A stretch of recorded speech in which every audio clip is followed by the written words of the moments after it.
Hey, welcome everyone to Wizards Outlook. We got Cardo W. Jr. checking in with us once again from Capital One Arena. The Detroit Pistons beat the Washington Wizards this evening, 117-95 to wrap up the season series, 3 games to 1. Jalen Duren looked like he was on his way to a similar stat line as Tuesday. He exited this game early, still didn't get like any official word on it. But the Pistons, we saw their depth. You covered a couple names during pregame, and those folks, Caris LeVert heard you apparently. Uh, Paul Reed heard the same thing, and they came out, they handled business, and they got their 50th win of the season tonight while missing their top gun, and then their other big gun didn't finish the game. So credit to the Pistons for that. But Cardell, you were in the building. Your thoughts on this one? Yeah, just a clinic of execution on both ends and a balanced attack off honestly all offensively, but just great execution on both ends. Even when the Wizards made runs, semi runs to kind of cut it to single digits or not, they always responded with another run, and it's just to tell their defense, but really won tonight. Honestly, their ball movement, man. The Pistons' ball movement was surgical. Like that's one thing that could be any defense. Ball movement. It's hard to keep up with the ball. The ball is always faster than the next man. 32 assists by the Pistons on 44 made baskets. You don't know who the hell they're keying on. Obviously, Doran, in a sense, but everybody eating. One, two, five, six players in double digits, and a couple of others knocking on the door. You see what I'm saying? Like it was a clinic. And I gotta give the Wizards credit. They were swarming around at times trying to keep up, but it's hard to keep up when everybody clicking like that, man. They shot 45% from the field. They didn't shoot well from deep overall. Duncan Robinson did 4-9. He was killing them in the corners. But outside of that, 76% from the free throw line. But outside of that, it's the ball movement. It's hard to contain that. And with that, got easy baskets along with the shots that they would make at times. They outscored the Wizards 66-26 in the paint. Um, that's crazy. Second chance points, 31-11. That's the other thing they punished them at 56-35 and rebounds Pistons way. Um, Fast break points, Detroit 21-6. That's off of that's off the Wizards 19 turnovers. Just capitalizing, like I said, man, execution on both ends as a team, as a group, just overwhelming the Wizards as the game went along. I get a Wizards credit. They fought, but as when that fourth quarter hit, it was game time. Um, you know, they turned things up on both ends, and that's how they were able to close, man. But the ball movement, it started out, it was beautiful. I think after the first quarter, they had 7 assists on 8 made baskets, and that set the tone. And when the team is clicking like that and they moving the ball, it's hard to pinpoint the threat to try to take them out. What they're trying to do offensively, because everybody's a threat.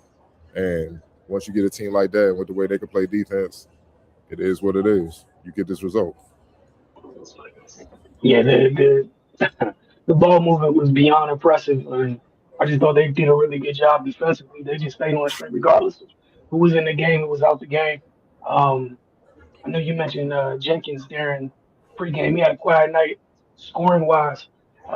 He didn't turn the ball over, and you talked about handling your business in terms of the ball moving the way it was. What more can you ask? I'll be starting point guard. The ball was moving that much. You didn't turn the ball over, and you defended.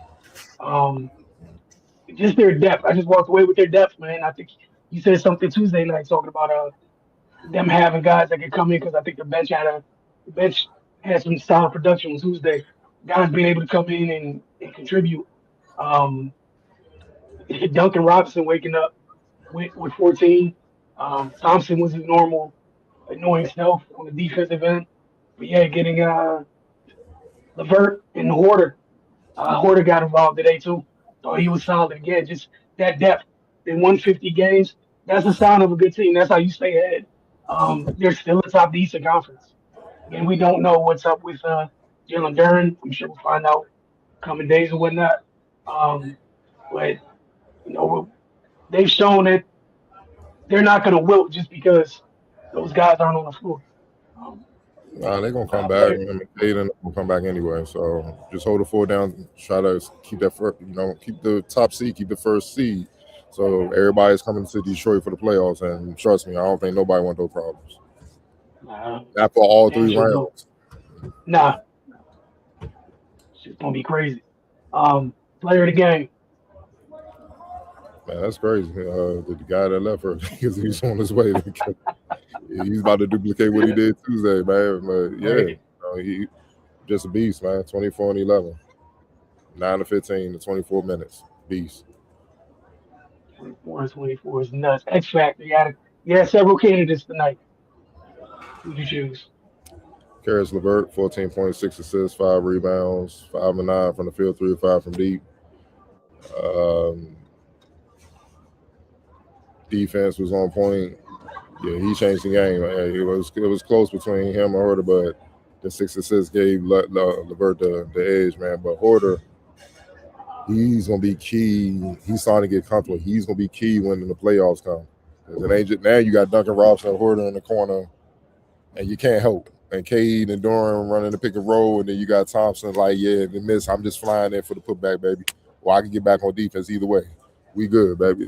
Man, I'm trying to tell you, like that was a low key underrated pickup, man. Like they need another shooter. That he kind of if he's on his game, he's gonna replace what Malik Beasley brought. See what I'm Right. saying? Hardaway Jr. Those pieces of Yeah. you see what I'm saying? Like Yeah. they were the Yeah. big pieces in the playoffs last year, and that they gave the Knicks a scare, but they were young. They're trying to figure it out. Now they got experience on top of that, so they had to find a way to replace their shooting. That's why they went and got Horter and all that, man. So and the young boys done grew up. So just get them healthy. And it's gonna be an interesting playoffs. Sure. And that's a great point with Horter, and he fits in with that group. He fits into what the Pistons do, for sure. Yeah, I'm gonna keep an eye on him as he gets easy comfortable as the season winds down. Um, because that's gonna be a key. Like you said, that could potentially be a huge piece in the postseason. Spreading the floor, and that's gonna make room for Doran and Cade to do what they do. That's gonna be tough to deal with. All right, folks. This was the third game of Washington's four-game homestand this week. We'll check it back. We'll check in back with you guys Saturday evening when they take on the reigning champion Oklahoma City Thunder. Y'all have a good night.